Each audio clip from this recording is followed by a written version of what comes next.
आपको देखकर आपसे ज्यादा कृष्ण जी की याद आ जाती है सो कुछ तो तपस्या है. There's a concept called conscious conception. और वो करने से हम स्पेसिफिक स्पिरिचुअली पोटेंट सोल्स को इन्वोक कर सकते हैं हमारी लाइफ में. ये मैंने सुना है अपने पेरेंट्स से, specially from my mother, saying they were very conscious of we are having a baby. I was not a mistake. You should always be spiritual and everything, but Amavasya is a little more connected to the evil and everything. On a पूर्णिमा आप जो करते हो उसका कभी नाश नहीं होता. जैसे on an एकादशी अगर आप कुछ शुरू करते हो, it has a lot of blessings from the Lord. What is the true meaning of surrender? भगवान Shri Krishna, as a devotee बोला आपने तो सेंटेंस भगवान से ही शुरू होना चाहिए. भगवान श्री कृष्ण ने एक बहुत सुंदर लव लेटर लिखी है. Do you know about it? No, tell us. Nobody knows about it. भगवान ने एक लव लेटर लिखी है. Hare Krishna. Not an influencer बल्कि एक सीकर, एक साधक, एक real soul. I aspire to inspire before I expire. सिर्फ लाइन नहीं, इनके जीने का तरीका है. Welcome to the conversation with Janhvi Nimay Priyadasi. Janhvi Malhotra. Janhvi, आपका बहुत बहुत स्वागत है.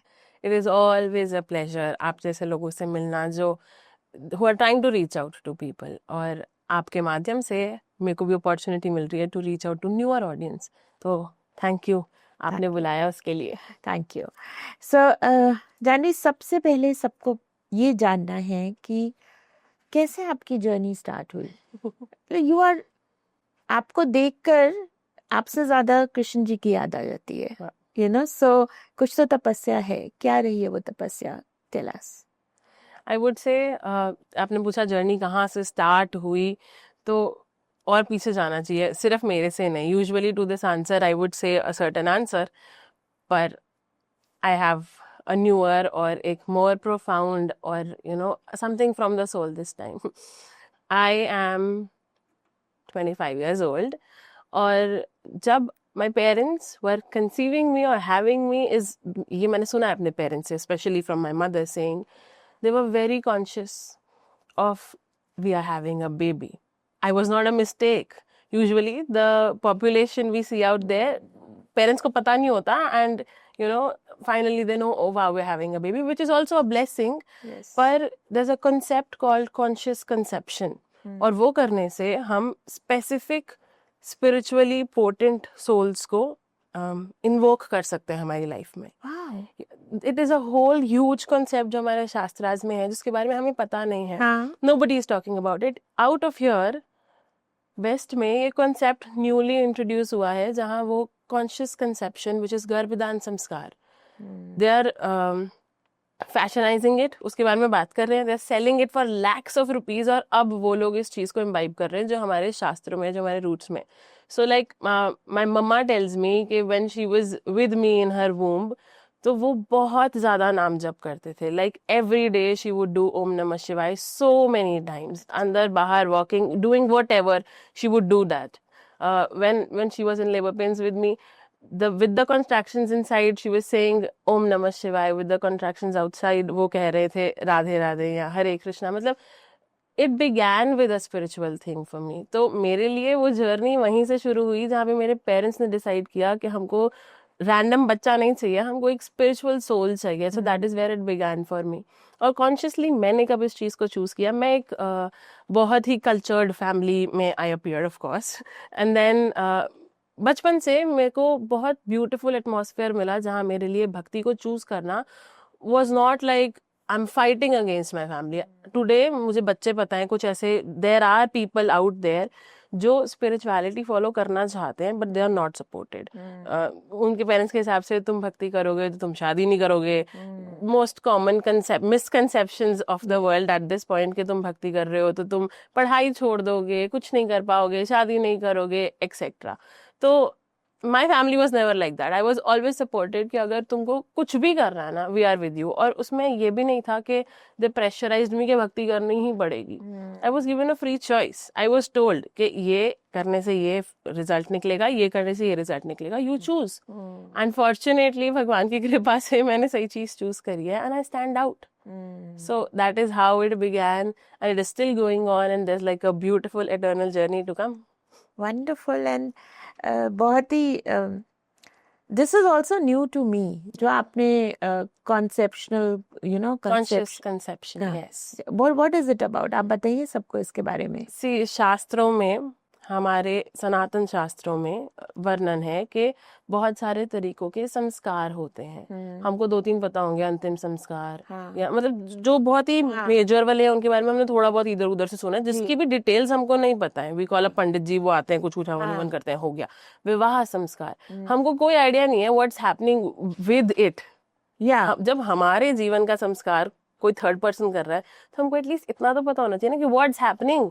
वो मंत्र बोल रहे हैं and we have no idea. So it begins for a soul at this point, जब गर्भदान संस्कार होता है, जब पेरेंट्स डिसाइड करते हैं कि हमको कंसीव करना है. और इट इज अ ब्यूटिफुल, बहुत सुंदर प्रोसीजर है. और सिर्फ 2 लोगों के बीच में नहीं है. जब mamma and father has decided कि okay now we want a kid, उसके बाद there is like so many छोटी छोटी but so potent things that they are supposed to do according to our shastra. So they are rituals as in I'll tell you a few. When you've and how do I know? I'll also tell you that. I'm not married but I know. क्या है, if you decided कि ठीक है we want to conceive, तो फिर you get a proper tithi, a date, when do you conceive. क्योंकि कुछ तिथियां होती हैं जो पोटेंट होती हैं पर नेगेटिव तरीके से पोटेंट. फॉर एग्जांपल ऑन अमावस्या आपको you should not do बहुत ऐसे spiritual activity. You should always be spiritual and everything, but Amavasya is a little more connected to the evil and everything. on a पूर्णिमा आप जो करते हो उसका कभी नाश नहीं होता. जैसे on an एकादशी अगर आप कुछ शुरू करते हो, it has a lot of blessings from the Lord. तो सेम चीज है, you're bringing a soul जिसके साथ आप जीवन भर निकालने वाले हो. somebody who's so connected to you, you're going to grow this person in your body. तो it has to begin in the right मुहूर्त. तो उसका मुहूर्त चेक करवाना होता है. then you conceive, and then before you conceiving also आप 3 ब्राह्मणों के पास जाके you have to take आशीर्वाद, both husband and wife, कि हम conceive करना चाहते हैं, हम आपका आशीर्वाद चाहते हैं. लेकिन unfortunately किसी को नहीं पता, कोई नहीं कर रहा. मुझे नहीं पता. 50 साल तो मुझे हो गए इस जीवन में. तो this is so nice, and this is just one of the संस्कार. कितने सारे और संस्कार हैं. और क्या होता है ये संस्कार को अपने जीवन में ऐड करने से? How did I learn about it? My parents, उन्होंने किए, उन्होंने मुझे एडुकेट किया, एंड नाउ आई फील कि मेरे पास ये रिस्पॉन्सिबिलिटी है कि मुझे पता है तो मुझे सबको बताना है. And that is why I do what I do and I speak when I know that I have to share this valuable thing with everybody. मेरे बोलने से कोई एक बंदा भी अगर सर्च भी कर लेना गर्दन संस्कार क्या होता है, कैसे करते हैं, और 100% में से 2% भी फॉलो कर लेना, तो भी it's a success. Beautiful. This is actually सबको पता होना चाहिए. मुझे लगता है लोग पंडित के पास जाके सिजेरियन का डेट तो निकाल लेते हैं, but before you going I think this is something which you need to do पहले. and very nice. डिलीवरी का डेट इज अ डिफरेंट. हाँ, वही मैं बता रही हूँ लोगों को, वो तो कंसेप्शन का डेट, दैट्स मोर इम्पोर्टेंट. और मोस्ट केसेस में तो पता ही नहीं होता कि कंसेप्शन हो भी गई है. हाँ, true. So nice. We can not live with a mistake. अच्छा जानवी, कौन सी ऐसी कृष्ण जी की लीला है which has changed your perspective इस जिंदगी में? आई वुड से क्वेश्चन ऐसा हो सकता है, कौन सी ऐसी लीला नहीं है? हर एक पास टाइम जिसमें भगवान श्री कृष्ण या उनके भक्त भी हैं, इतनी ज्यादा एनर्जी गिविंग, पावरफुल. और आप किसी भी सिचुएशन में हो लाइफ में, लाइक however downtrodden और brain rots happening in your life, लेकिन अगर कहीं ना कहीं से आप भगवान या भगवान के भक्त के बारे में जानते हो, उनको अपने जीवन में ऐड करके उनकी पास टाइम्स में से लेसन्स पिक करके अपने लाइफ में अप्लाई करने की कोशिश करते हो, तो देयर इज नथिंग जो आपके जीवन में गलत हो सकता है. प्रॉब्लम सिर्फ ये है कि हम एट अ डिस्टेंस सोच रहे हैं कि हाँ भक्ति अच्छी है या भगवान कृष्ण अच्छे होंगे, या थोड़ा बहुत नाम भी ले लेते हैं, लेकिन हमको पता ही नहीं है कि भगवान हमको अपनी लीलाओं से भी क्या सिखाना चाहते थे. उसके लिए वी नीड द राइट शास्त्र, द राइट टीचर जिसको पता है शास्त्र में क्या है जो हमको सिखा सके, द राइट एप्लीकेशन. हम सब चेंज चाहते हैं, we all want to change in the right way, but change time से नहीं आता, चेंज एक्शन से आता है, जो हमको करना पड़ेगा. Until we are not acting in the right way, it's not gonna come. तो भगवान की कौन सी लीला है जो मेरी फेवरेट है, जिससे मैंने कुछ सीखा? आई वुड से हर लीला में से इतनी सुंदर चीजें सीखने के लिए है, लाइक एक लीला से 10 चीजें सीखने के लिए है, पर हम उस पर्सपेक्टिव से उसको व्यू ही नहीं कर रहे हैं कि हम ये भी समझें कि ये सिर्फ स्टोरी नहीं है, ये सिर्फ सुनने में नहीं अच्छा लग रहा कि हाँ भगवान ने माखन चुराया और फिर यशोदा मैया ने उनको डांटा और फिर उनको बांध दिया, सुनने में बहुत अच्छा है, पर हर चीज में एक बहुत बहुत माइन्यूट और बहुत एप्लीकेबल टीचिंग है। लाइक मैंने अभी यशोदा मैया और भगवान बांधना ही बोल दिया, आई टेल यू इसमें से ब्यूटीफुल टीचिंग क्या है। तो अब यशोदा मैया भाग रही हैं और अकॉर्डिंग टू आवर शास्त्रास वो थोड़ी सी बल्की हैं, she is heavy bodied and she is elderly lady, और अब कहना बहुत छोटे से हैं, छोटे से कृष्ण है, वो मस्त मक्खन की तरह भाग रहे हैं अपना माखन चुरा के और सब कुछ घर में केओस करके। यशोदा मैया स्टिक पकड़ के उनके पीछे पीछे भाग रही हैं, she is trying to catch this baby, पर नहीं हो रहा है। अब वो अखिल ब्रह्मांड नायक है, वो भाग रहे हैं, उनके पीछे कोई भी भागे, योगी तपस्वी कोई भी, it's not easy to catch the lord. Yashoda मैया फिर भी अपना एफर्ट फुल लगा रही हैं और भाग रही हैं, भगवान घूम के देख रहे हैं ये अभी भी भाग रही हैं, and he is still wondering कि और मैं कितना भगाऊं इनको मेरे पीछे, like until when do I submit to her devotion. और फिर फाइनली यशोदा मैया उनको पकड़ लेती हैं and she is very angry, very sweaty, and she is like अभी यू हैव गिवन मी बहुत सुबह से परेशानी, अब मैं तुमको बांधने वाली हूँ। तो अब ये रस्सी लेके आती हैं और जैसे शास्त्रों में है वर्णन कि नंद बाबा वॉज महाराज वृंदावन के, राजा इंद्र वृंदावन के, तो ही हैड 9 लाख गायें। अच्छा, अब ये 9 लाख गायों को बांधने के लिए 4-4 रस्सियां भी लगती हैं। हाँ। तो यशोदा महारानी ने डिसाइड किया कि मैं इस कृष्ण को जो बहुत नटखट है इनको मैं ओखल के साथ बांधने वाली हूँ, बिकॉज इनकी मस्तियों का कोई पार नहीं है, तो रस्सी लेकर आओ। शी आस्क्स अपने हाउस हेल्प को रस्सी लेकर आओ, ना वो रस्सी लेके आ रहे हैं, कृष्ण को बांध रहे हैं, कृष्ण बांध ही नहीं रहे हैं, वो रस्सी छोटी पड़ रही है। यशोदा मैया कह रही है जाओ एक और रस्सी लेके आओ, उनके घर में रस्सी की कोई कमी नहीं है, उनके पास 9 लाख गायें हैं, 9 लाख इंटू 4 पता नहीं, शी हैज लैक्स ऑफ रस्सीज, और वो जाके अपनी मतलब वो हाउस हेल्प रस्सी लाए जा रहे हैं, वो रस्सियां ऐड करी जा रही है, बांधी जा रही है, लेकिन रस्सी एवरी टाइम छोटी है, it is always 2 fingers short. Yashoda मैया शी इज टाइंग और वो इधर तक आके रुक रही है, 2 उंगलियों के गैप पे वो रस्सी नहीं बांध पा रही है। और इसमें से टीचिंग ये है जो हमारे साधु हमारे शास्त्र हमें बताते हैं कि जो 2 उंगलियां है ना जो कम पड़ रही हैं, ये क्या है, एक हमारा प्रयास और एक भगवान की कृपा।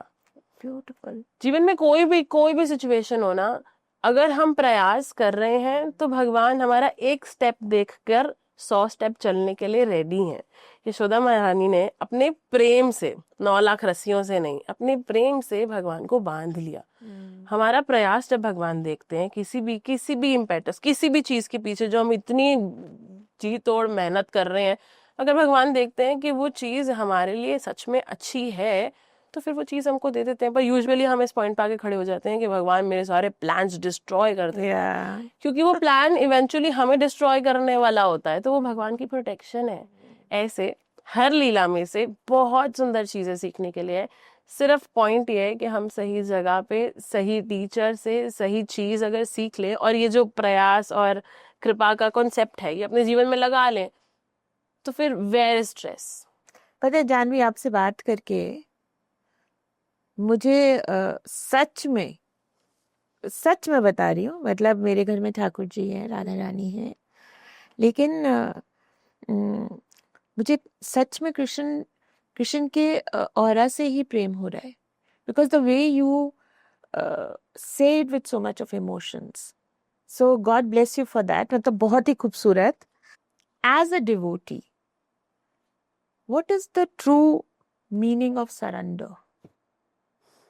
भगवान Shri Krishna, as a devotee बोला आपने तो सेंटेंस भगवान से शुरू होना चाहिए। भगवान श्री कृष्ण ने एक बहुत सुंदर लव लेटर लिखी है। Do you know about it? No, tell us. Nobody knows about it. भगवान ने एक लव लेटर लिखी है, और इमेजिन जो आपसे प्यार करता है वो आपके लिए लव लेटर लिख के एक बहुत सुंदर तरीके से फॉर्मुलेट करके उसको छोड़ के जा रहा है, और आपको पड़ी नहीं है।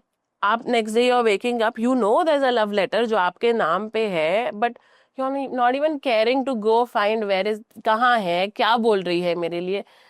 उस लव लेटर में 700 into 4 700 श्लोकास दिए हैं भगवान ने, लाइक ही सेड 700 चीजें, पर हमको फिर भी एक लाइन पढ़ने की भी फुर्सत नहीं है। हाँ।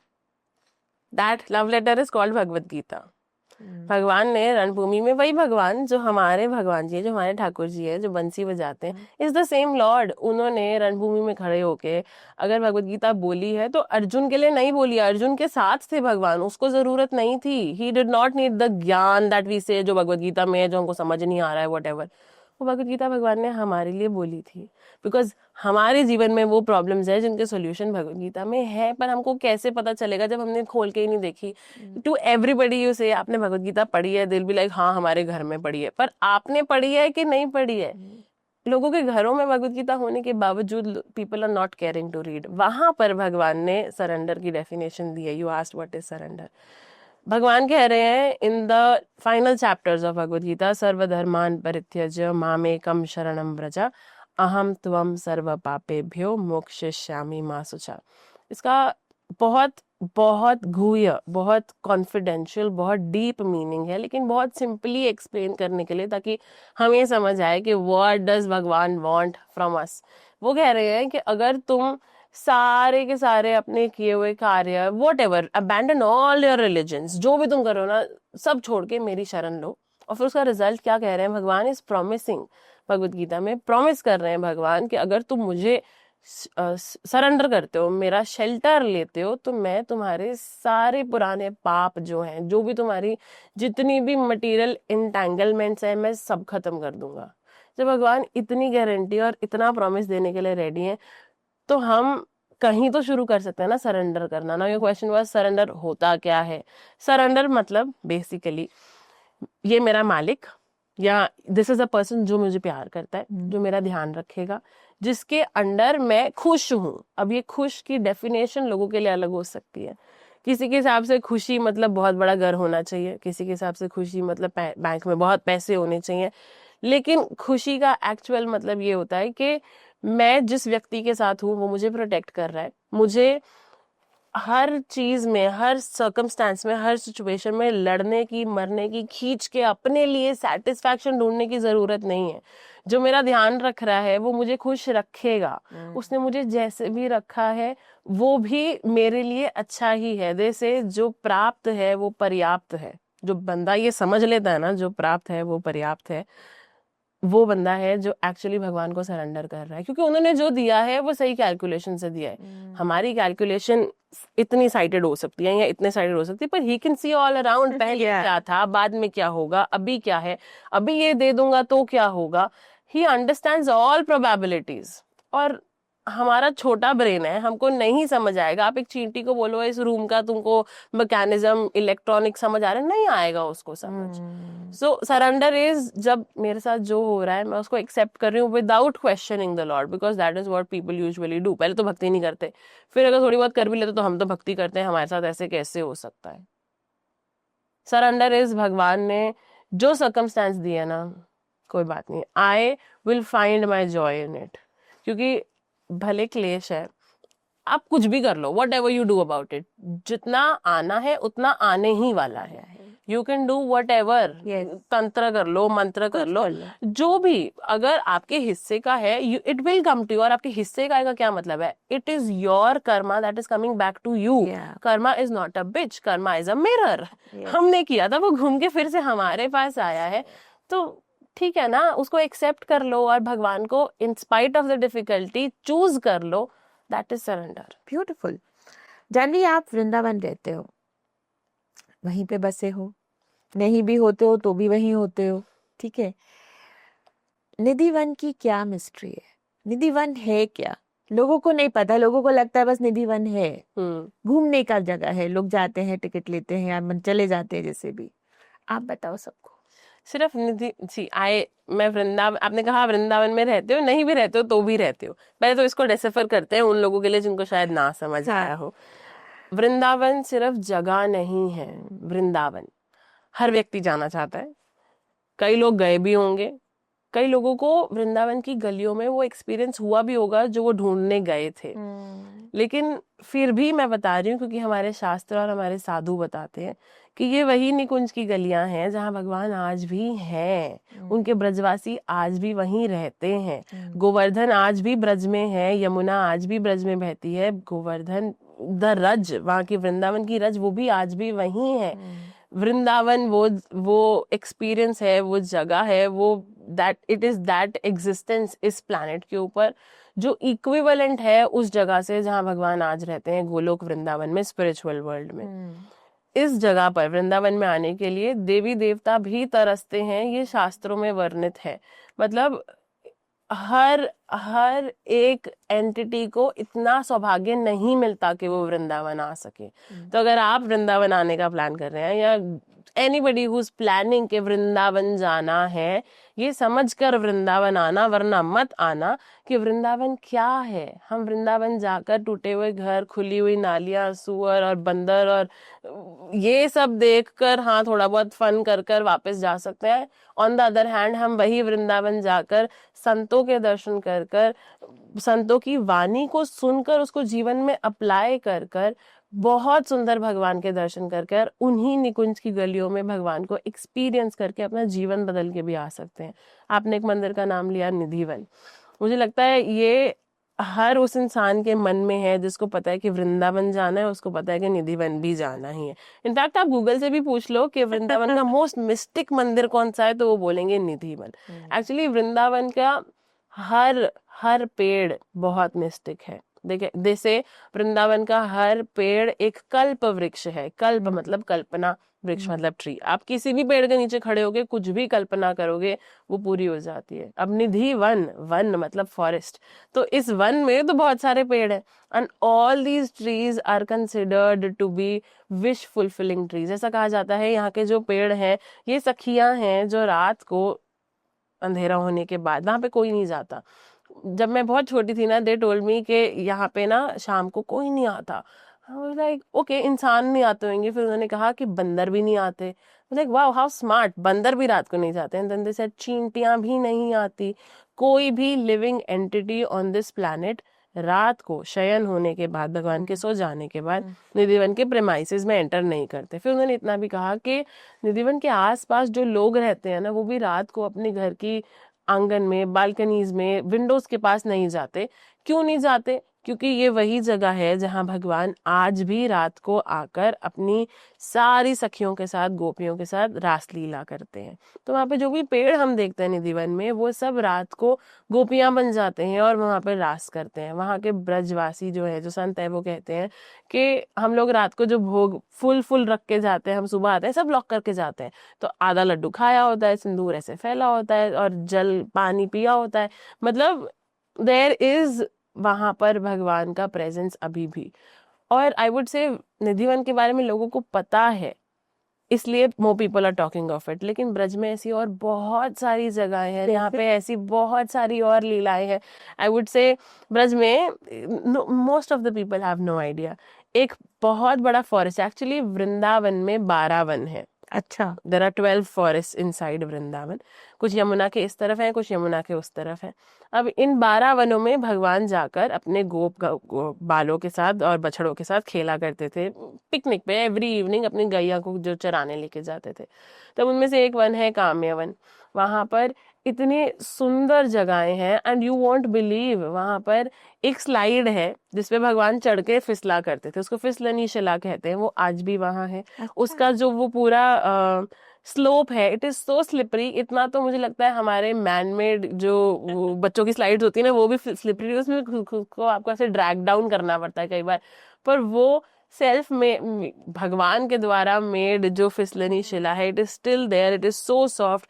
बरसाना में एक जगह है जिसको सांखरी खोर कहते हैं। इट्स अ वेरी, बहुत ऐसी पतली सी जगह है, वहां से 2 लोगों से ज्यादा एक साथ में निकल नहीं सकते हैं। बहुत ऐसे, मतलब ऐसे 2 पहाड़ों के बीच की जगह है, और वहां से निकल के जाने के लिए मतलब टाइम लगता है, क्योंकि हर बंदा साथ में नहीं निकल सकता। बिल्कुल। उसका क्या हिस्ट्री है कि वहां पर राधा रानी और सारी गोपियां दे वर स्टैंडिंग, और वो अपनी मटकियां लेकर वहां खड़ी हैं, और ये जो सारे कृष्ण और उनके दोस्त हैं वो वैसे मस्ती कर रहे हैं कि ये माखन हमको दे दो, और राधा रानी मना कर रही है कि नहीं, ये कंस को देने के लिए है, हम वहां पे कर चुकाती हैं, हमको वहां जाना है। कृष्ण इज लाइक नहीं नहीं, मुझे दे दो, मैं खुश हो जाऊंगा, सब खुश हो जाएंगे, मुझे दे दो। तो अब राधा रानी और गोपियां मना कर रही हैं कि तुम छोड़ो, हमको जाने दो। तो कृष्ण क्या करते हैं, उनकी मटकियां फोड़ देते हैं। तो वो मटकियों के कारण वो जो वहाँ के पत्थर हैं वो एकदम स्लाइमी और सॉफ्ट हो जाते हैं। Okay. सांखरी मतलब इट्स अ वेरी पतली सी जगह, और Okay. खोर इज लाइक अ पासिंग। तो वहाँ के जो पत्थर हैं वो आज भी they are so soft, you touch them, you smell them, उनमें से दूध की स्मेल आती है। Really? मतलब there are so many such places in Braj जो आज भी ब्रज में है। कितनी सारी जगहें हैं हमारे परिक्रमा मार्ग में, वृंदावन के परिक्रमा मार्ग में एक जगह है जहाँ हर रोज दोपहर को लाखों पैरट्स आते हैं। एंड इट्स नॉट सीजनल के इस सीजन में आ रहे हैं, वो हाइबरनेशन के कारण आ रहे हैं, नहीं, they just come there. There is a place called Vrinda Kund, Vrindavan है तो वृंदावन की अधिष्ठात्री जो वहाँ की मैनेजर है उनका नाम है वृंदा देवी, मतलब तुलसी महारानी।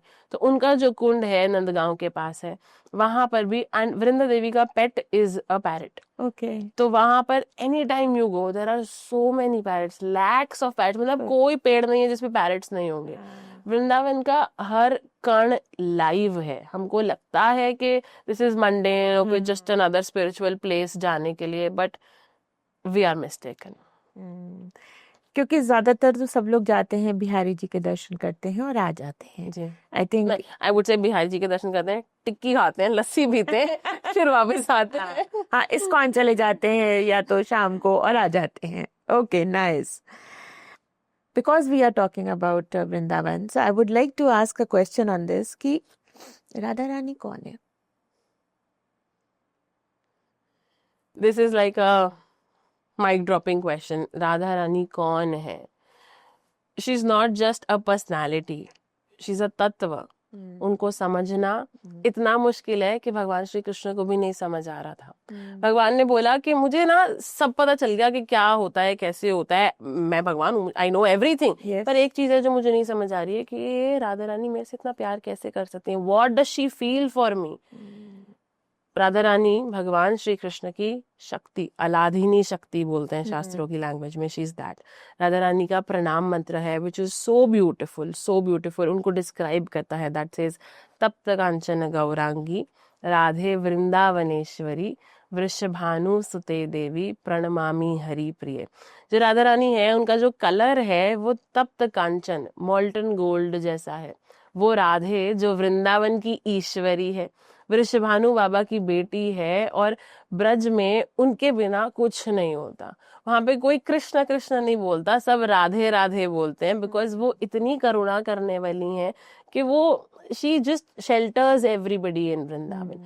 भगवान को भी नहीं समझ आ रहा था कि राधा रानी का प्रेम जो है मेरे लिए वो क्या है, I want to understand this, जिसके कारण most people have no idea. भगवान श्री कृष्ण जो 5000 साल पहले आए, वो स्वयं फिर से कलयुग में 500 साल पहले फिर से आए।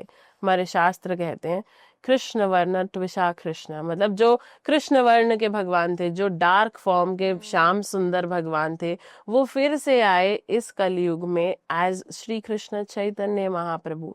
बेसिकली भगवान श्री कृष्ण स्वयं आए, लेकिन राधा रानी का कलर, गोल्डन कलर, और राधा रानी का हार्ट लेकर आए, ताकि वो एक्सपीरियंस कर पाते कि राधा रानी मेरे लिए क्या एक्सपीरियंस करती है। तो कृष्ण खुद आए और राधा रानी का हृदय लेकर आए, ताकि वो उस भाव को समझ सकें जो राधा रानी उनके लिए फील करती है। और अगर हम ये जो श्री कृष्ण चैतन्य महाप्रभु की बात कर रहे हैं, अगर हम इनकी लीलाएं देखें, most of the time Chaitanya Mahaprabhu Vrindavan में है या नहीं है, वो निरंतर नाम जप करते थे, क्योंकि राधा रानी निरंतर भगवान के बारे में श्रवण करती हैं या स्मरण करती हैं। महाप्रभु निरंतर all the time he would chant the lord's name. कई बार without any reason he would start crying. Same Radha Rani का मूड, क्योंकि उनको कृष्णा, कई बार ऐसा होता था कि एक बहुत सुंदर सी स्टोरी है, राधा रानी और कृष्णा एक निकुंज में ऐसे साथ में बैठे हैं, और मधुमंगल कृष्ण के दोस्त वो वहां पर आते हैं और वो देखते हैं कि यहाँ पे ना छोटे छोटे भंवरे ऐसे मंडरा रहे हैं, तो उनको लगता है कि ये राधा रानी को और कृष्ण को डिस्टर्ब करेंगे, तो इनको बाहर निकाल देते हैं। तो वो मधुमंगल उस भंवरे को भगाने की कोशिश करता है, वो भंवरा बाहर निकल जाता है। फिर मधुमंगल बहुत खुश हो जाता है और वापस आके कहता है मधु चला गया, मधु चला गया। भंवरे को मधु भी कहते हैं। हाँ तो जब राधा रानी ये सुनती है, कृष्ण भगवान के साथ बैठी है, जब राधा रानी सुनती है मधु चला गया, तब मधु भगवान श्री कृष्ण का भी नाम है, मधुसूदन है भगवान श्री हाँ कृष्ण। तो उनको लगता है कृष्ण चले गए, कृष्ण बाजू में बैठे हैं। पर राधा रानी को वो सुनकर ऐसा रियलाइज होता है कि भगवान चले गए एंड शी स्टार्ट्स क्राइंग।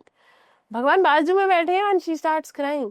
और उसमें भगवान पूछते हैं राधे क्या हो गया, and she is so unconscious. उनको नहीं पता चल रहा कि भगवान साथ में है और भगवान उनको नहीं कंसोल कर पा रहे, नहीं वो हो रही है वापस हाँ अपने उसमें आ रही है कि भगवान भी रोने लग जाते हैं।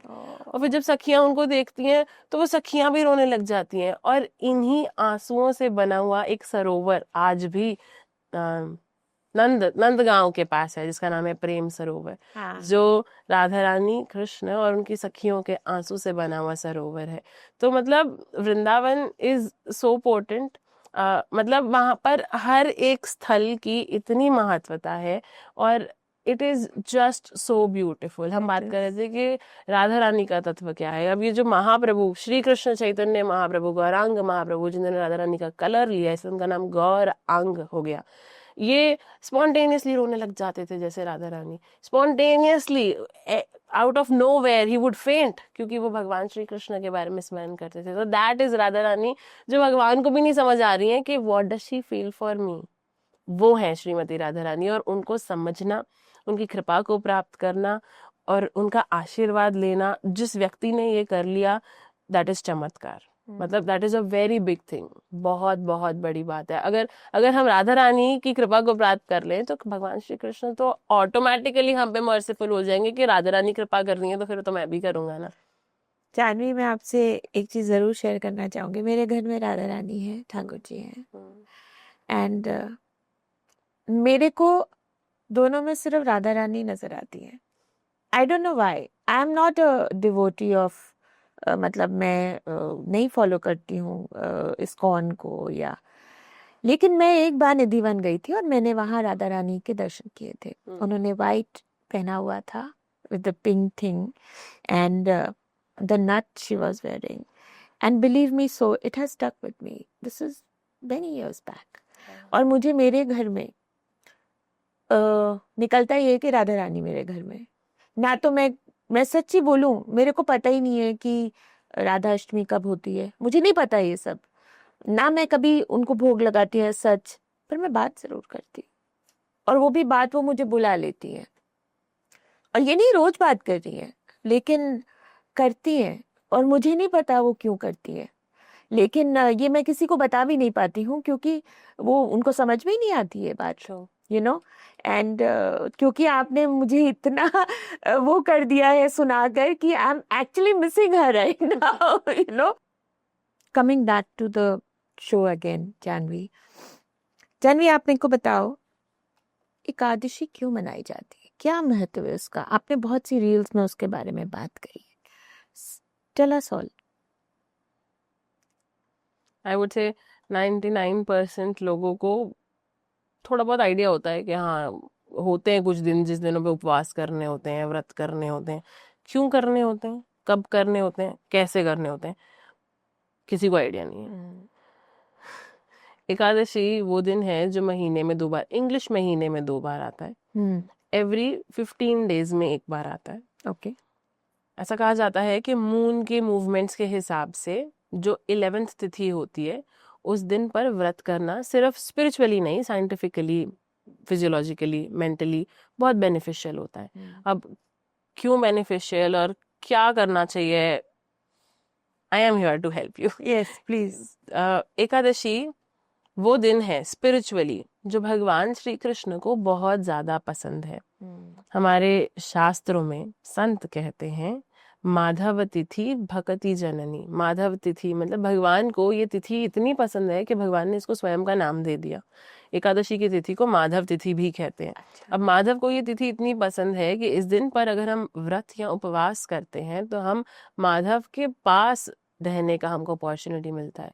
उपवास, उप मतलब पास में जाकर, नियर, और वास मतलब रहना। तो उपवास मतलब भगवान के पास जाकर रहना, और वो भी इस स्पिरिचुअली पोर्टेंट दिन पर अगर हम उपवास कर लेते हैं तो कई शास्त्र ये भी कहते हैं कि अगर हमने सिर्फ एकादशी का व्रत भी कर लिया ना तो हमको और कोई व्रत करने की जरूरत नहीं है, क्योंकि उससे भगवान श्री कृष्ण संतुष्ट हो जाते हैं। नॉट सेइंग कि आप बाकी व्रत करना छोड़ दो, आप जो कर रहे हो वो आप करते रहो, लेकिन एटलीस्ट एकादशी का व्रत करना शुरू कर दीजिए, क्योंकि वो आपकी हर तरीके से, हर एंगल से सिर्फ अपलिफ्टमेंट ही करेगा। देयर इज नो नुकसान इन डूइंग एकादशी का व्रत। तो अब इसको माधव तिथि कहते हैं, भगवान को ये तिथि बहुत पसंद है। इस दिन पर हमको व्रत करना ही चाहिए। अनदर अंडरस्टैंडिंग, इस दिन पर अन्न में पाप होता है, तो इस दिन पर अगर हम अन्न खाते हैं तो हम पाप खाते हैं, हम ऐसे ही पाप करते रहते हैं।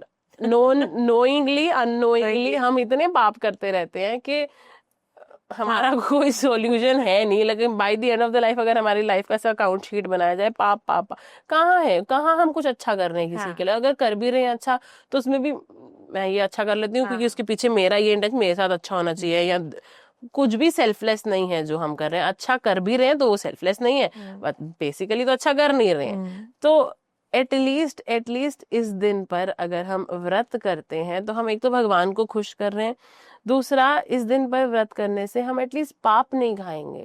तो बहुत पाप कर रहे हैं, एटलीस्ट इस दिन पर तो फास्ट कर लो। और अगर आपको स्पिरिचुअली नहीं समझ आता, कई लोग होते हैं जो कहते हैं नहीं हमको नहीं समझ आता, दिस इज ऑल मन घड़त, मम्मी ने बोला, दादी ने यहाँ से, व्हाटएवर नॉनसेंस, हम नहीं मानते। ठीक है, मत मानो। साइंस भी कहता है कि अगर आप एवरी 15 डेज एक बार फास्ट करते हो तो वो जो फास्टिंग होती है ना, वो हमारी बॉडी को उस डिटॉक्सिफिकेशन की जरूरत होती है। Correct. According to physiological body science they say कि अगर हम 15 दिन में एक बार फास्टिंग कर लेते हैं, वो एकादशी स्पेसिफाई नहीं कर रहे हैं, वो कह रहे हैं 15 दिन में एक बार, तो हम कह रहे हैं कि ठीक है 15 दिन में एक बार करनी है तो फिर एकादशी पे करो ना। अगर ये करते हो तो आपकी बॉडी के अंदर there is a type of syndrome that releases, there is a type of hormone, growth hormone, जो रिलीज होता है। अगर आप outside in the medical world आप जाकर बोलो कि मुझे ग्रोथ हार्मोन का इंजेक्शन लगाना है, विच इज अवेलेबल, इतना छोटा 0.1 पॉइंट का जो इंजेक्शन होता है, दैट इज वर्थ $200 रुपीज। 15 दिन में एक बार अगर आप व्रत कर लोगे ना तो 2000 टाइम्स वो ग्रोथ हार्मोन आपके बॉडी के अंदर इंक्रीज हो जाता है। नाउ यू वुड से कि ग्रोथ हार्मोन क्या होता है? ग्रोथ हार्मोन वो होता है जिससे हमारी एज, जो स्किन होती है, वो लेस एजिंग करती है। ग्रोथ हार्मोन से we might be ageing in age, but we don't age in mind and body and physiological health. तो मतलब इसके सिर्फ स्पिरिचुअल बेनिफिट्स नहीं है, क्योंकि हमको स्पिरिचुअलिटी समझ नहीं आती है, इसलिए नाउ इट्स हाई टाइम कि हम बाकी एस्पेक्ट्स भी समझें कि हम 15 दिन में एक बार फास्ट करते हैं तो हमारी बॉडी को उस ब्रेक की जरूरत है। आयुर्वेदा भी कहता है, साइंस भी कह रही है कि भाई ये करने से आपकी बॉडी के अंदर there are better hormones that are growing naturally, आपको जाके हजारों के लाखों के इंजेक्शन नहीं लगवाने पड़ेंगे। इस दिन पर व्रत करने के सिर्फ फायदे ही हैं, like there is no back down. तो Janhvi, what is the correct way to do an Ekadashi fast? Start from morning, क्या करना चाहिए? स्टार्ट फ्रॉम मॉर्निंग, जिस दिन एकादशी है उसके मॉर्निंग से एक दिन पहले शुरू होता है। ठीक है। एकादशी इज द 11th तिथि। हाँ। तो जो 10वीं तिथि है, 10th तिथि है, उसमें हम कोशिश करेंगे कि हम रात को बहुत ही ऐसा तला हुआ और एकदम ऐसे जो नॉर्मल डाइटिशियन भी खाने के लिए मना करते हैं, हम एकदम ऐसे स्पाइसी या ऑयली ये सब आफ्टर द सनसेट ना खाएं। नॉर्मली भी नहीं खाना चाहिए, पर एटलीस्ट एकादशी से एक दिन पहले हम रात को आफ्टर द सनसेट ऐसी चीजें ना खाएं जो हमको एसिडिटी क्रिएट करेगा, जो हमको अनईजी फील करवाएगा सोने से पहले।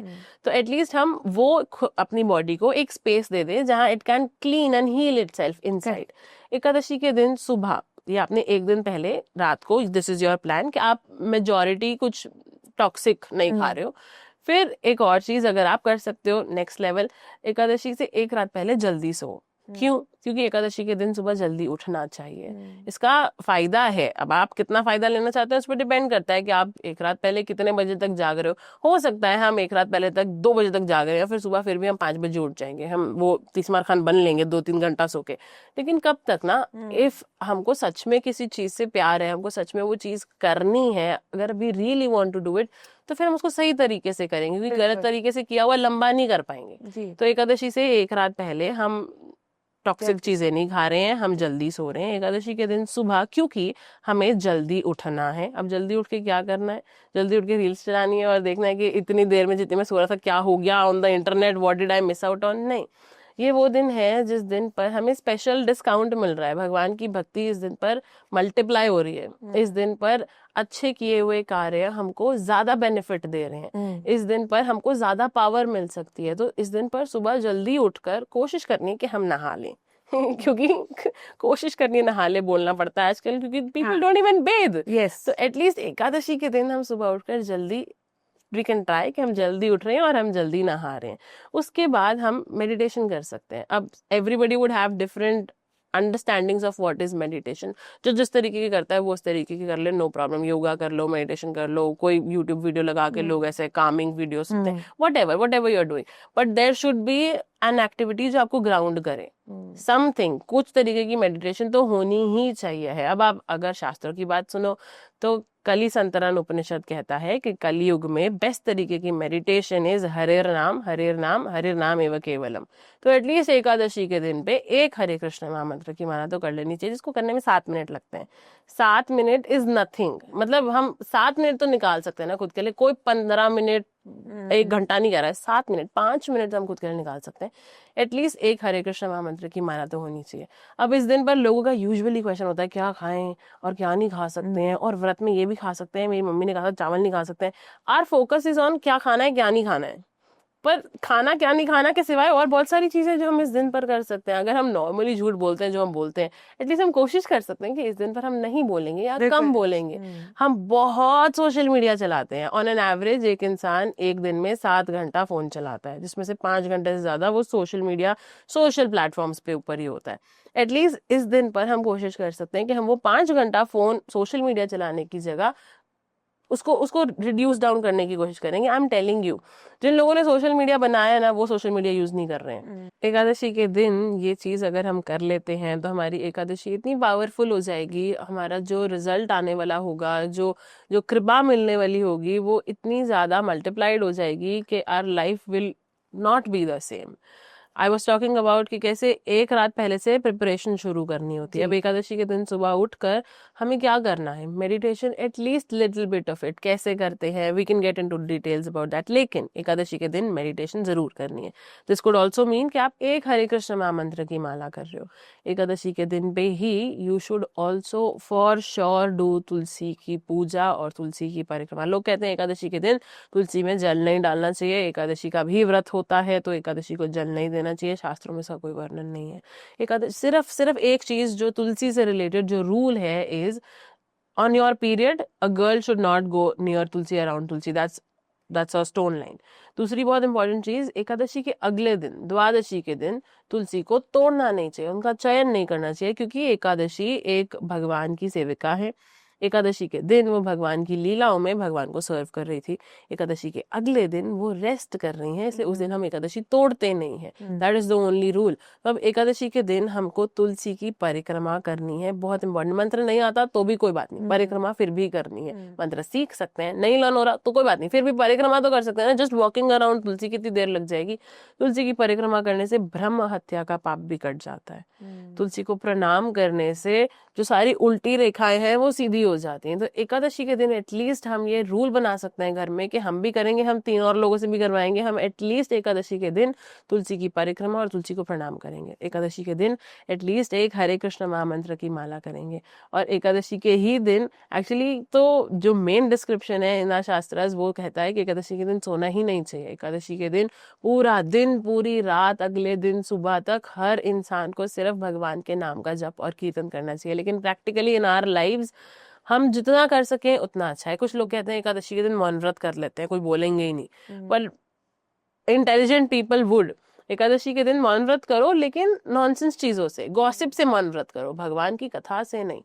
फाइनली एटलीस्ट एकादशी का वो दिन वो होना चाहिए जिस दिन हम एटलीस्ट एक दिन, 15 दिन में एक दिन खुद को एक डिजिटल डिटॉक्स दे रहे हैं। हम अपनी बॉडी को तो सही खाकर और गलत ना खाकर एक फिजिकल डिटॉक्स दे रहे हैं, लेकिन एक मेंटल डिटॉक्स हमारी बॉडी को डिजिटल लाइफ से भी मिलना चाहिए on an Ekadashi day. I would से एकादशी के दिन पे हमको सोशल मीडिया ऐप ही डिलीट कर देनी चाहिए। अगले दिन फिर से डाउनलोड कर लो, कितना डेटा लग जाएगा, 2-4 मिनट में वापस ऐप डाउनलोड हो जाएगी, if it's possible, if you want to see a change. और एकादशी के दिन अब क्या खाना चाहिए और क्या नहीं खाना चाहिए, दिस इज, इतने लोगों को ये प्रश्न है कि सबको सुन ही लेना चाहिए कि एकादशी के दिन हमको क्या खाना चाहिए है और क्या तो बिल्कुल भी नहीं खाना चाहिए। हाँ, अगर आप एकादशी का व्रत नहीं भी कर रहे हो ना तो भी आपको चावल तो नहीं खाने चाहिए अच्छा। एकादशी के दिन पे। ओके। इसके भी साइंटिफिक रीजंस हैं और बेसिक स्पिरिचुअल रीजंस हैं। एकादशी के दिन पे हमने बात करी कि अन्न में पाप होता है, चावल में भी पाप होता है। ऐसा कहा जाता है कि एकादशी के दिन पे अगर आप चावल खाते हो उसका फल आपको सांप खाने का फल जितना मिलता है। तो एकादशी के दिन पे चावल तो नहीं खाने चाहिए। अगर आप व्रत नहीं भी कर रहे हैं तो भी एटलीस्ट चावल नहीं खाने चाहिए। ओके। अब इसका फिजियोलॉजिकल अंडरस्टैंडिंग क्या है, क्योंकि मून की मूवमेंट से अर्थ पे टाइड्स की मूवमेंट्स होती हैं। अगर आप अमावस्या पे किसी वाटर बॉडी के पास जाओ तो इट इज अ लिटिल काम, लेकिन अगर आप पूर्णिमा के टाइम पे जाओ तो पानी उठा हुआ होता है, ओशन लेवल्स बढ़ जाते हैं, water levels in the reverse also increase अमावस्या के टाइम पे, क्योंकि मून इज फुल और मून के रोटेशन या उसकी मूवमेंट के कारण टाइड्स इंक्रीज। अब ये जो पूर्णिमा है ये 15th तिथि होती है और अमावस्या है वो नेक्स्ट 15th तिथि होती है। पूर्णिमा से 15 दिन पहले पूर्णिमा से 5 दिन पहले ऑन द 11th तिथि, पूर्णिमा इज द 15th, 11th तिथि को अग्यारस जो नॉर्मल लैंग्वेज में एकादशी कहते हैं, उस तिथि से पानी बढ़ना शुरू होता है। अच्छा। सो उस दिन पे या उस दिन से हम अगर चावल खाते हैं, specially on that particular day, not just according to spirituality, also according to physiological science, हमारी बॉडी के अंदर क्योंकि 70% वाटर है, वाटर इंटेंशन इंक्रीज हो जाता है कि अगर हम एकादशी के दिन चावल खाते हैं तो एटलीस्ट उस दिन से पूर्णिमा के दिन तक हमको चावल नहीं खाने चाहिए। लेकिन अगर प्रैक्टिकली कोई चावल ही खाते हैं तो एटलीस्ट एकादशी के दिन चावल नहीं खाने चाहिए, क्योंकि वो हमारे बॉडी में वाटर रिटेन करेगा, वो हमारी बॉडी को ब्लोटेड फील करवाएगा। तो मतलब इसका तो dietitians would also vouch for it कि एकादशी के दिन एटलीस्ट चावल नहीं खाने चाहिए। अब अगर आप एकादशी का व्रत कर रहे हो तो आप क्या खा सकते हो? इसमें 2-3 तरीके के फास्ट होते हैं। एक होता है निर्जला, आप बिना पानी पिए पूरा दिन व्रत करें। तो साल में एक ऐसी एकादशी आती है जिसपे मेजॉरिटी लोग निर्जला एकादशी करते हैं, इसको पांडव निर्जला एकादशी कहा जाता है। ये जून जुलाई में आती है। तो आप यू कैन ऑप्ट, आप साल की हर एकादशी भी निर्जला कर सकते हो। This is a way of fasting. आप या तो निर्जला कर सकते हो या दूसरा तरीका होता है सर्जला, कुछ नहीं खाया सिर्फ पानी पिया, ओनली वाटर के साथ किया हुआ व्रत इज कॉल्ड सर्जला। फिर उसके बाद आता है फलाहार, जिसमें हम फ्रूट्स खा सकते हैं, दूध पी सकते हैं, आलमंड मिल्क पी सकते हैं। मतलब हम सिर्फ रूट्स और फ्रूट्स पे खुद को रिस्ट्रिक्ट करते हैं, and that is what we have. फिर उसके बाद आता है एक जिसके अंदर हम फलाहार, जिसके अंदर हम व्रत के आटे आते हैं, बहुत सारे आते हैं, साबूदाना खा लेते हैं लोग, आलू को उबाल के उसकी सब्जी बना सकते हैं। My mama also makes a very अच्छी एकादशी की फिरनी। तो मतलब बहुत सारी रेसिपीज हैं। ओरिजिनली एकादशी पे हमको खाने से ध्यान हटा के भगवान पे ध्यान लगाना है। सो जो भी नॉन वीट है, आप अनाज के अलावा कुछ भी खा सकते हैं? अनाज भी नहीं, पल्सेस भी नहीं। पल्सेस भी, हाँ, तो वो अनाज में ही खा गए, पल्सेस में चावल नहीं, यस। तो अब इसके अंदर होता है आप मोरिया खा सकते हो, सिंगदाना खा सकते हो, राजगिरे का आटा आता है वो खा सकते हो। मतलब देर आर ऑप्शंस जो अवेलेबल हैं, जो एकादशी फरारी हैं, जो आप खा सकते हो। एकादशी इज मोर अबाउट हमारी कॉन्शियसनेस भगवान में ही होनी चाहिए एटलीस्ट एक दिन 15 दिनों में से। So that is what Ekadashi कल्मिनेट्स into. और इस दिन पर अगर हम व्रत करते हैं तो हम भगवान के प्रिय बन जाते हैं। हम भगवान के प्रिय मतलब हम दुख दर्द क्लेश से दूर। तो 15 दिन में एक बार तो फास्ट कर ही लेना चाहिए, हर एस्पेक्ट ऑफ लाइफ यही कहती है। और जब आप जानवी मल्होत्रा से बात करेंगे तो आप डेफिनेटली एकादशी का फास्ट स्टार्ट कर देंगे, जो मैं अभी सोचती हूँ कि मुझे भी करना चाहिए। I am so happy, you know.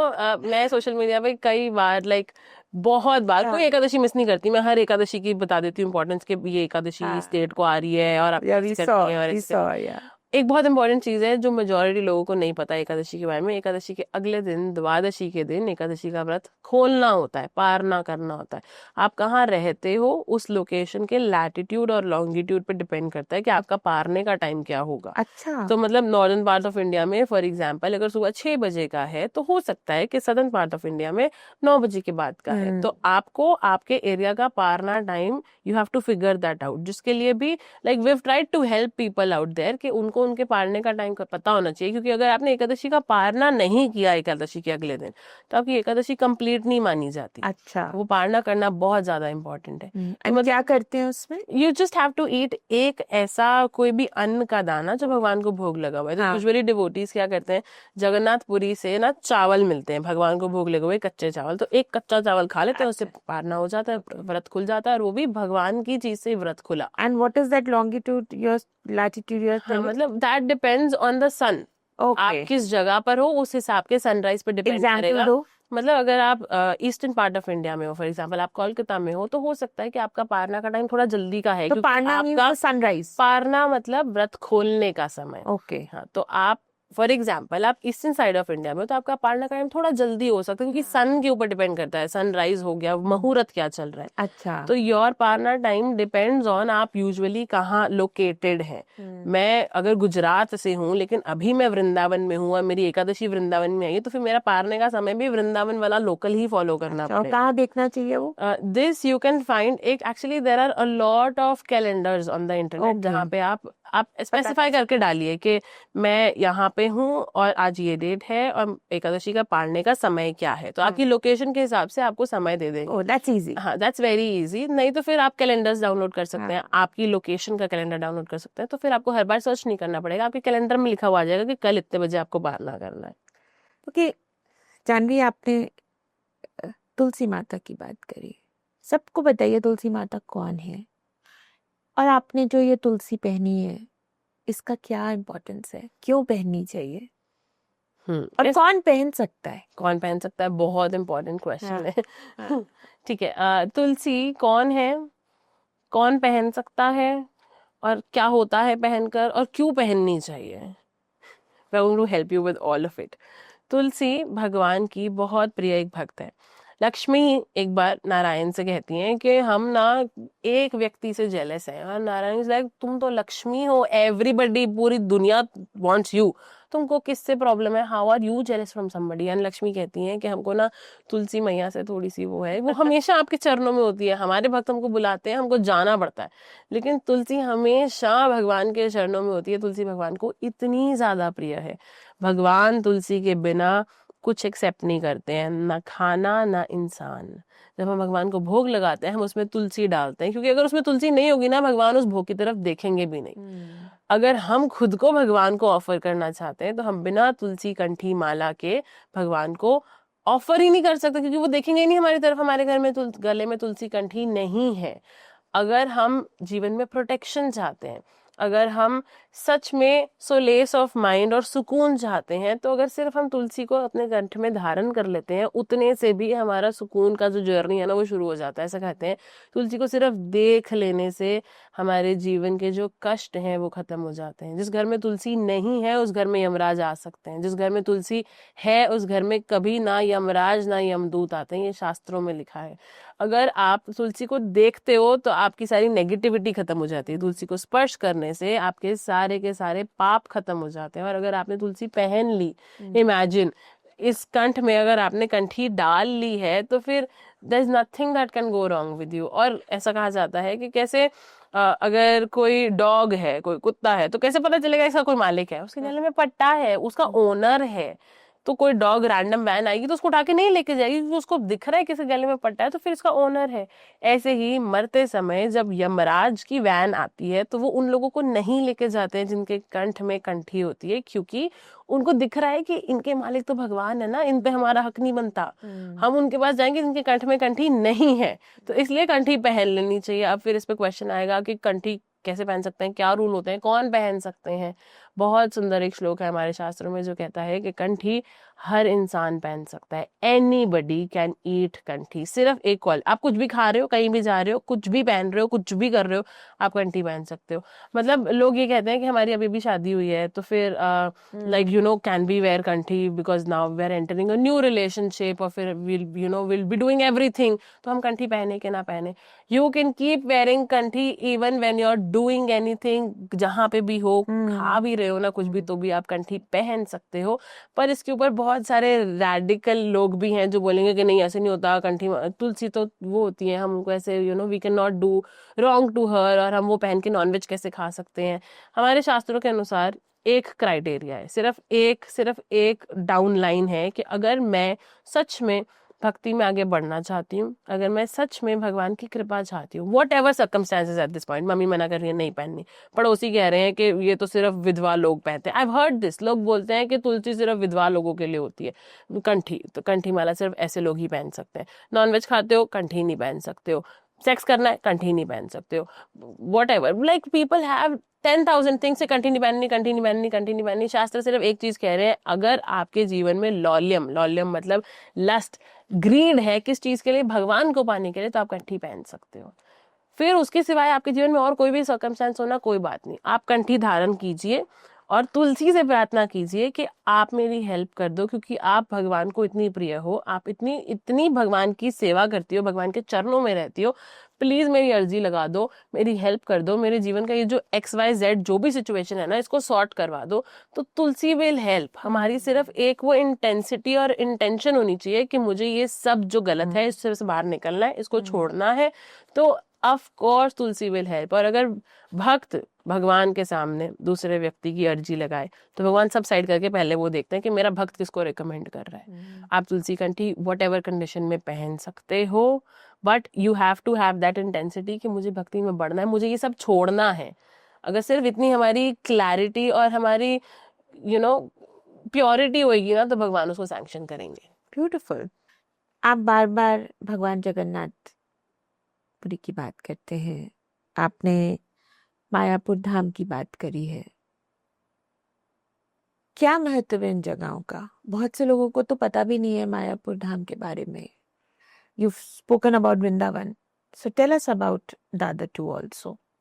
Yes, Mayapur वो जगह है जो अभी तक लोगों की ट्रेंड लिस्ट में, मैक्सिमम लोगों की ट्रेंड लिस्ट में नहीं आई है, which is in a way a little unfortunate, क्योंकि भगवान श्री कृष्ण द्वापर में आए, वृंदावन में रहे।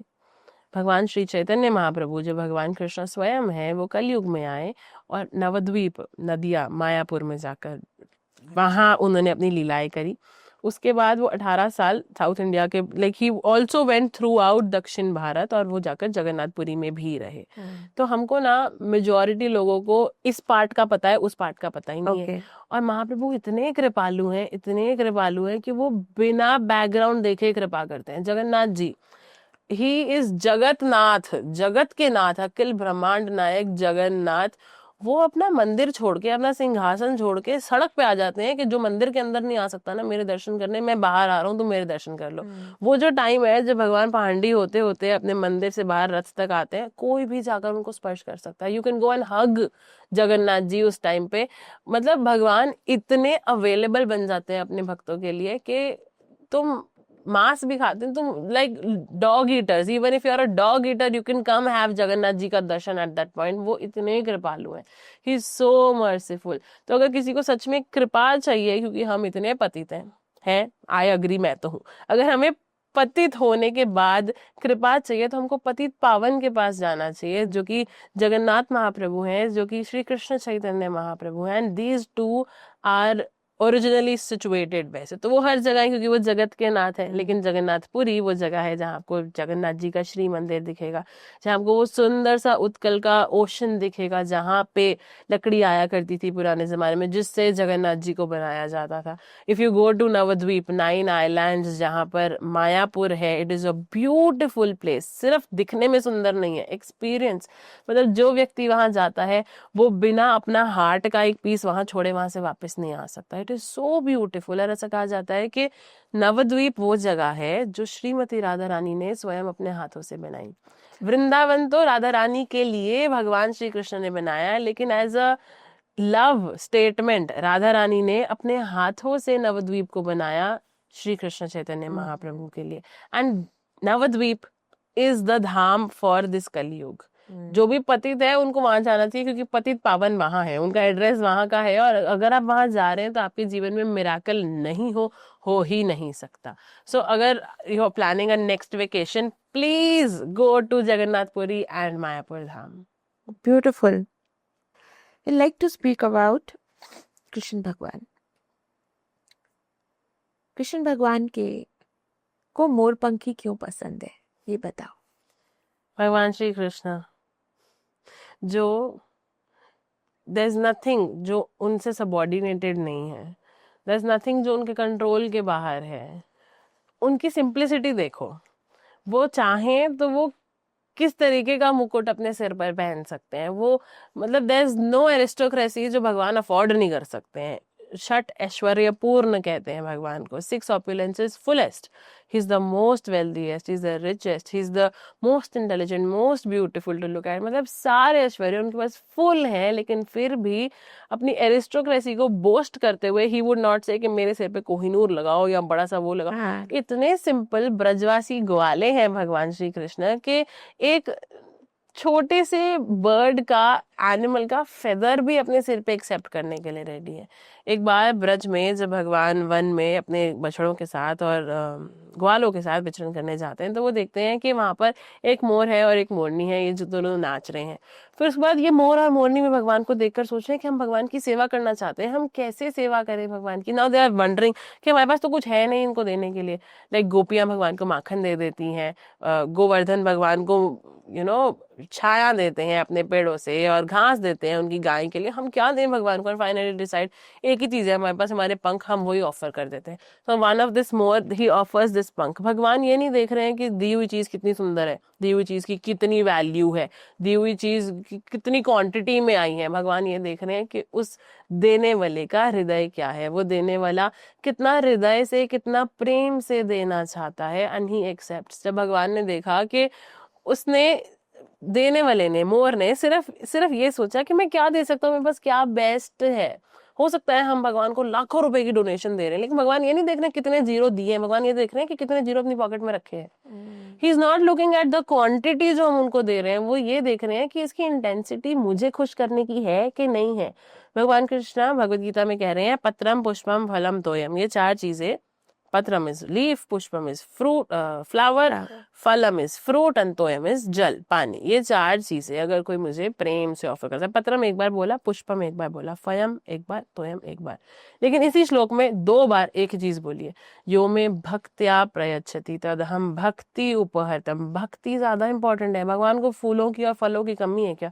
उन्हीं का बनाया हुआ हम उन्हीं को दे रहे हैं. What he longs for is प्रेम जो हमारे पास है, जो वो प्रेम जो उस एक मोर ने भगवान को उस प्रेम से अपनी ओनली बिलोंगिंग ऑफर करी, और भगवान ने उसको क्या रेवरेंस दी. भगवान ने उसको अपने सिर पे धारण कर लिया. उनके पास किसी ऐशो आराम और एरिस्टोक्रेसी की कमी नहीं है. उन्होंने भक्त की भक्तता को देखा, भक्त की तीव्रता को देखा भगवान को खुश करने के लिए, और उसको इतना रिगार्ड दिया कि भगवान श्री कृष्ण का पूरा श्रृंगार एक मोर पंख के बिना अधूरा है. इससे भगवान के सिर पे मोर पंख है, इससे ये चीज डिपिक्ट होती है कि भगवान को सामने वाले का एफर्ट, सामने वाले की प्योरिटी और गिविंग कितनी ज्यादा महत्वता रखती है भगवान के लिए. हम भगवान को ऑफर कर सकते हैं, बड़ा कुछ दे सकते हैं, लेकिन सबसे ज्यादा इंपॉर्टेंट है हम कितने प्रेम से दे रहे हैं, हम कितनी भक्ति से और किस इंटेंशन से दे रहे हैं. That is more important. You give me goosebumps, when you speak. This is so beautiful. मुझे बात बताओ, भक्त तो बहुत टाइप के होते हैं. जब हम श्री कृष्णा के मंदिर में जाते हैं, या हम ठाकुर जी को देखते हैं, या हम इस्कॉन चले जाते हैं, हम कहीं पे भी कृष्ण जी के छोटे से मंदिर में जाएंगे, तो कुछ भक्तों को आंसू क्यों आते हैं? क्यों रोक नहीं पाते हैं वो आंसुओं को? ये बताओ सबको. मैं उसमें से एक हूँ इसलिए पूछ रही. You should answer this question. क्या बोलिए से? I don't know. ना तो कुछ बोला, ना भजन बोला, सिर्फ देख के ही क्यों आते हैं, या सोच के ही क्यों आ जाते हैं? कैसे अगर एक बच्चा अपनी माँ से या अपने केयर टेकर से या पेरेंट से बहुत समय से बिछड़ जाए और नहीं पता वो कहाँ है, और फाइनली वो एक दिन आ गया जब वो अपनी मम्मी के, अपने प्रोटेक्टर के सामने खड़ा है, तो वो एक इमोशनल कनेक्ट बिना कोई चीज बोले, बिना कोई हिस्ट्री सुनाए या कोई प्रार्थना किए, it just comes from the heart, क्योंकि आप भगवान से कनेक्टेड हैं और आप वो चीज रियलाइज कर रहे हैं उनके सामने खड़े होके. ऐसा भी हो सकता है कई लोगों को भगवान के विग्रह के सामने खड़े होने की भी जरूरत नहीं पड़ती है, उनके निरंतर उनके मन के अंदर भगवान चल रहे हैं और वो भगवान से थ्रू आउट कनेक्टेड है. और कुछ लोग हमने देखे हैं कि जो मंदिर आते हैं और वो भगवान से इतना कनेक्टेड फील करते हैं कि they just start crying. But एक चीज बहुत इंपॉर्टेंट है इस पॉइंट पे समझनी, कि हम जब भगवान के सामने खड़े होकर रो रहे हैं तो हम किस चीज के लिए रो रहे हैं? कि मैं आपसे बहुत दूर था इसलिए रो रहा हूँ, कि मेरे जीवन में ये दुख है इसलिए रो रहा हूँ, या फाइनली अब आपने मुझे देख लिया तो फिर आप ये भी देख लो कि मैं रो रहा हूँ तो फिर मेरे जीवन से दुख हटा दो. At the end of the day important ये है कि हमारी क्या इंटेंशन है, क्योंकि हम ऑन फेस कुछ भी शो कर सकते हैं, भगवान को इनसाइड, बिहाइंड, अंडर, अपर, ये वो, ही नोज एवरीथिंग। ही स्त्री का अलज्ञ, ही नोज पहले क्या था, अभी क्या है, आने में क्या होने वाला है। He knows everything and he can predict us better than us. अगर हमको भगवान को देखकर आंसू आ रहे हैं ना, तो इसलिए आने चाहिए क्योंकि मैं बहुत पतित हूँ, मैं बहुत समय से आपसे बिछड़ गया, मैं आपकी सेवा करना चाहता हूँ, और मैं आपकी सेवा कैसे करूँ, प्लीज मुझे कोई डायरेक्शन दीजिए, मुझे किसी भक्त का संग दीजिए, मुझे आपकी सेवा करनी है, मेक मी अ मीडियम कि मैं आपकी सेवा कर सकूं। अगर इस तरीके के आंसू आ रहे हैं भगवान के सामने खड़े होके, तो फिर भगवान को भी आंसू आएंगे। There have been instances, Mayapur की बात कर रहे थे हम, मायापुर में कुछ सालों पहले वहां पे हर साल एक कीर्तन मेला होता है, 5 दिन के लिए अखंड कीर्तन चलता है, 11 से 11, बस 12-12 घंटे कीर्तन होता है। तो कीर्तन मेला के आखिरी दिन पर एक बहुत बहुत वरिष्ठ संत हैं, हिज होलिनेस जयपताका महाराज, उन्होंने आके कीर्तन किया। फोटोज हैं, वीडियोज हैं, जो इतने सुंदर बड़े से पंचतत्व खड़े हैं, उनके आंखों से अश्रु, you can see it on pictures. Now लोग बोलेंगे वो बहुत वहां पे गर्मी थी इसके कारण पेस्पिरेशन, ये वो, बड़े साइंस अपना पीछे का लगा सकते हैं, पर एक भक्त ने आके भगवान के सामने प्रार्थना की है, जिसके कारण भक्त के हृदय की प्योरिटी को देखते हुए भगवान के हृदय से भी वो आंसू आने लग गए कि my bhakt is here and trying to serve me. हमको उस लेवल का भक्त बनने की एटलीस्ट इंटेंशन रखनी, ताकि हम कहीं तो पहुंचे। What is one mantra you just can't live without? It's the Hare Krishna, Krishna Krishna, Hare Hare, Hare Ram, Ram Ram, Hare Hare. They say इस मंत्र में, इसको मंत्र नहीं, इसको महामंत्र कहते हैं। इस मंत्र के जाप से there is nothing जो गलत है, जो सही नहीं हो सकता। This becomes like a protection, an unseen shield, दिखती नहीं है, but it creates a shield around us, क्योंकि हम ना अपने पूरे जीवन भर अपनी बॉडी के लिए बड़ा कुछ करते हैं। बाल ऐसे होने चाहिए, कपड़े ऐसे होने चाहिए, ज्वेलरी ऐसे होनी चाहिए, सोशल मीडिया ऐसा होना चाहिए। We do so much for our body, but we don't do anything अपनी सोल के लिए, जो इस बॉडी के अंदर है। इस सोल का खाना है ये हरे कृष्ण महामंत्र। एंड बहुत बहुत दुखी है उस इंसान की सोल जो इस हरे कृष्ण महामंत्र को नहीं ले रहा है। सिर्फ एक बार इस हरे कृष्ण महामंत्र को सुनने से भी, मतलब नाम की इतनी महिमा है, भगवान इज हिज नेम। जब हम ये हरे कृष्ण महामंत्र बोलते हैं ना, तो भगवान देख रहे हैं कि कौन बोल रहा है मेरा नाम, ही इज राइट देयर। हम उनकी अटेंशन को ऐसे अपनी तरफ खींचते हैं कि इट इज सो पावरफुल। और हमको ये तभी पता चलेगा जब हम ये नाम बोलकर खुद एक्सपीरियंस करेंगे। You know, you're truly blessed. Janvi, आप मेरे को बताओ, okay, let's do your rapid fire rounds first, then we'll come to Krishna to you in one word. Krishna to me in one word is protector. Radha और Rukmini, whose mood inspires you more? I would say दोनों का mood same था, दोनों का mood भगवान को सर्व करने का था। तो service is what inspires me. Beautiful. Vrindavan in one feeling. Vrindavan in one feeling, मतलब वृंदावन को मैं डिस्क्राइब करूं एक फीलिंग में, इट्स घर। मेरे मम्मी पापा रहते हैं वहां पे, इट्स घर, राधा कृष्ण रहते हैं। फ्लूट और peacock feather, which symbol touches you more? Both, उन दोनों का भी मूड भगवान को सर्व करने का था, फ्लूट का भी और पीकॉक का भी। तो आई वुड से एनीथिंग, किसी भी तरीके से मुझे सेवा में यूज कर लो। A bhajan that always melts your heart.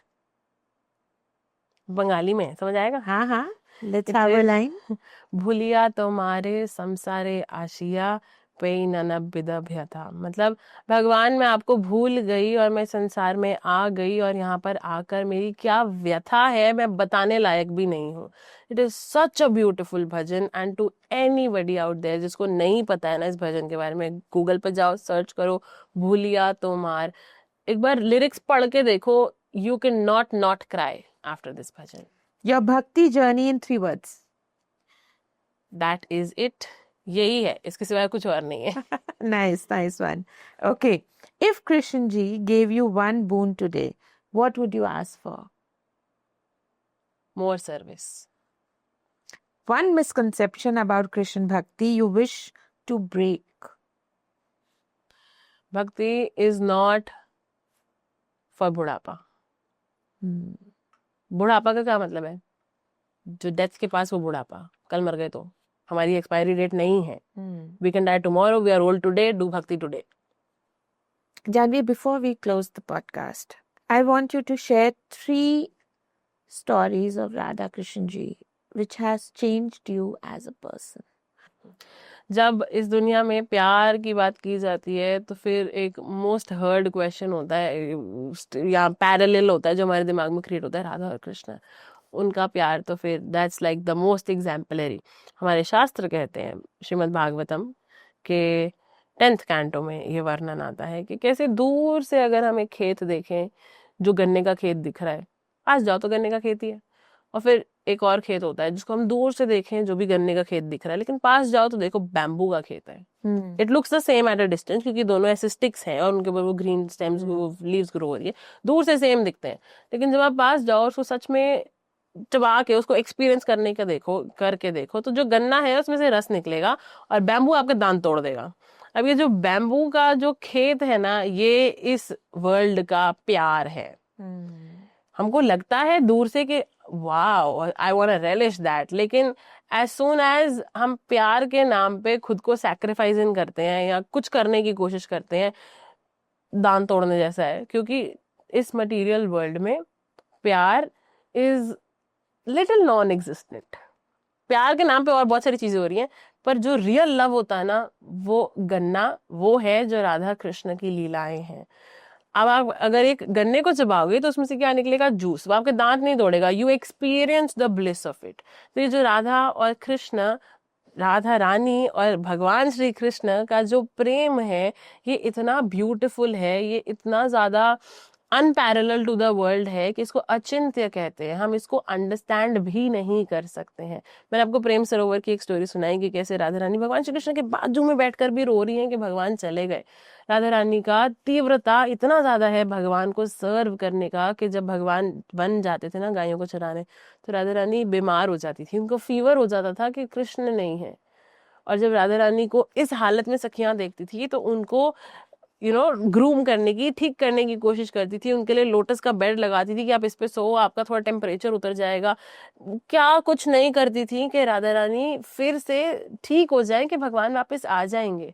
और फिर राधा रानी खुद आउट ऑफ हर बहुत बुरी हालत, इन सेपरेशन विद कृष्णा, उठती थी और भगवान के लिए भोग बनाती थी कि ये शाम को वापस आएंगे तो मैं इनके लिए जो भोग बना रही हूँ वो यशोदा मैया इनको खिला देंगी. तो उस जो सेपरेशन की फायर में वो जो कुकिंग करती थी भगवान की सेवा के लिए, उस कुकिंग से उनका फीवर उतर जाता था.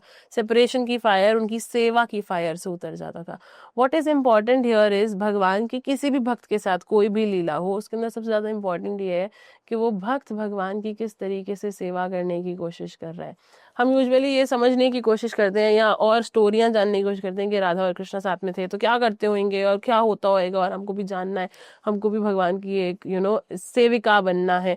लेकिन उस तत्व को समझना पहले ज्यादा इम्पोर्टेंट है. बेसिक यही है कि हर जीव भगवान की सेवा करना चाहता है. अब वो बंसी हो या राधा रानी हो या रुक्मिणी हो या अर्जुन हो, they all tried to serve the lord. और क्योंकि इन लोगों ने भगवान की सेवा करने की कोशिश करी, आज इन भक्तों के एग्जाम्पल्स देकर हम अपने जीवन को जीना सीख रहे हैं. Bhagavad Gita brings me the second story. This was Radha and Krishna. Next interaction भगवान श्री कृष्ण का अपने भक्त के साथ, भगवत गीता. भगवान इतने फोरसाइटेड है, उनको पता है आने वाले समय में ऐसा हाल होने वाला ना लोगों का कि उन्होंने हमारे लाइफ में आने वाले प्रॉब्लम्स का सॉल्यूशन हमारी लाइफ शुरू होने से पहले दे दिया. हमारी लाइफ की मैनुअल दे दी उन्होंने. और अभी 400-500 साल पहले नहीं, 5000 साल पहले नहीं, सिर्फ बिलियंस ऑफ ईयर्स ओल्ड भगवान श्री कृष्ण ने विवस्वान को इस भगवत गीता का ज्ञान दिया. He is so foresighted. और लोग कहते हैं भगवत गीता प्रैक्टिकल नहीं है.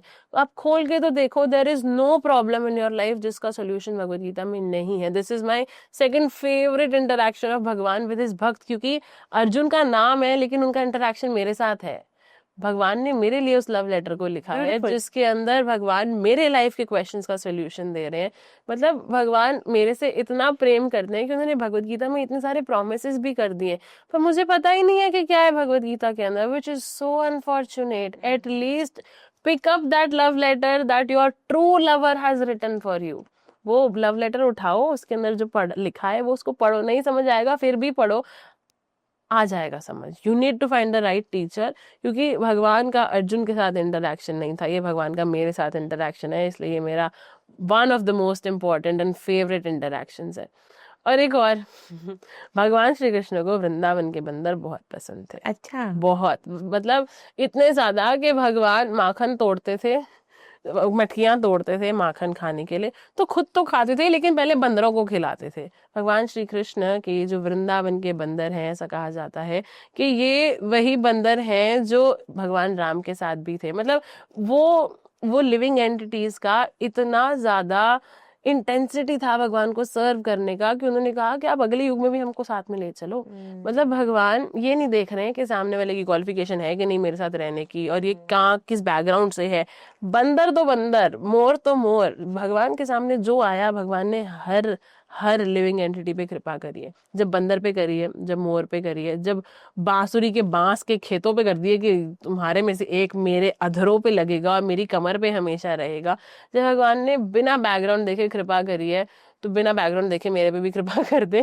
बिकॉज हमको नहीं पता कि हमने हमारे पिछले जन्मों में या क्या क्या किया है, हमने नोइंगली अननोइंगली बहुत कुछ ऊपर नीचे किया है, लेकिन भगवान इतने कृपालु हैं कि इन सारे एपिसोड से मुझे ना होप मिलता है कि there is something for me to happen out here. क्योंकि भगवान ना गलतियां नहीं देख रहे हैं, वो ये नहीं देख रहे हैं कि हम कितने प्योर हैं, वो ये देख रहे हैं कि हम कितनी कोशिश कर रहे हैं प्योर होने की, और वो कोशिश पे भी बहुत सारे मार्क्स दे रहे हैं. कोई नेगेटिव मार्किंग नहीं हो रही है भगवान की तरफ से.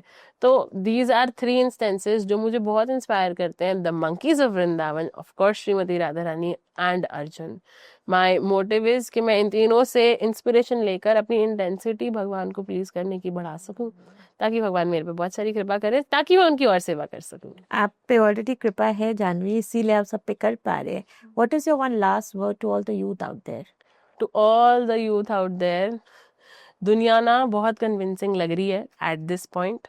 मैं भी यूथ हूँ, मुझे भी लगती है कभी कभी, लेकिन by the end of the day अगर सुकून से सोना है ना, अगर without any if sun but सन शोक और क्लेश जीना है ना, तो भगवान को अपने जीवन में ऐड करना पड़ेगा. आज नहीं करोगे तो कोई बात नहीं, 10 साल बाद करोगे, शायद 50 साल बाद करोगे, या बुढ़ापे में जाके सोचोगे कि शायद कर लिया होता. It's a matter of time, you will add भगवान टू योर लाइफ. आज भले तुम बोल लो कि हम एथिस्ट हैं, हम नहीं मानते इन सारी चीजों में, ये सब अंधविश्वास है. It's a matter of time, तुम भगवान को अपने जीवन में ऐड करोगे.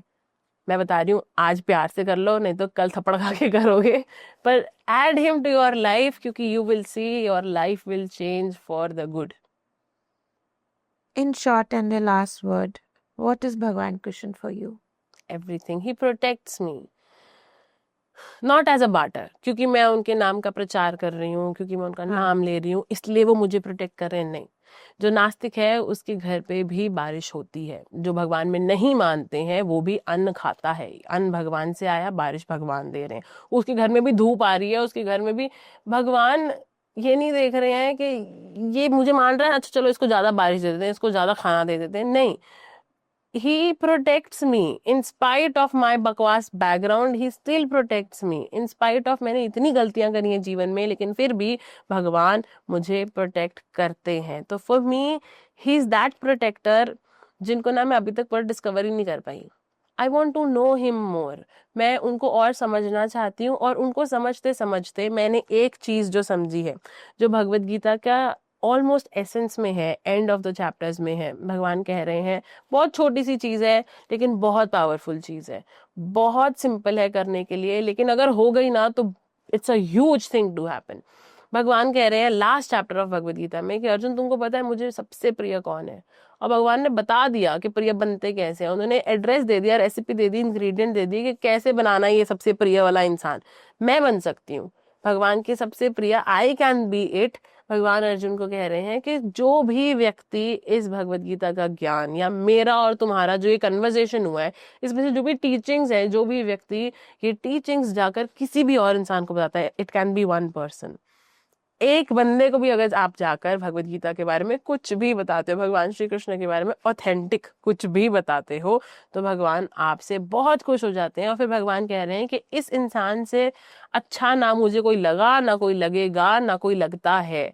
भगवान हर तरीके से हमको प्रोटेक्शन देना चाहते हैं. हम कितनी भी LIC करा लें, कुछ भी करा लें, कितनी भी पॉलिसीज करा लें, प्रोटेक्शन की कोशिश कर लें, भगवान लेना चाहेंगे ना तो कुछ नहीं रोक पाएंगे हमारा। अगर भगवान देना चाहते हैं, हम कितने भी हाथ आगे कर लें, हम नहीं ही ले पाएंगे वो क्या ले रहे हैं। नॉट बिकॉज मैं भगवान से लेना चाहती हूँ, बट बिकॉज मुझे पता है कि वो मेरे फादर हैं, वो मुझे प्रोटेक्ट कर रहे हैं। As a gratitude to him मैं इस चीज को कंटिन्यू रखना चाहती हूँ for the life to come, ताकि मैं उनको प्रसन्न कर सकूं, ताकि मैं उनकी और सेवा कर सकूं, ताकि वो और प्रसन्न हो सके, ताकि मैं और सेवा कर सकूं। दैट्स द लूप जो मैं चाहती हूँ चलता रहे, because he is the way, he is the only way.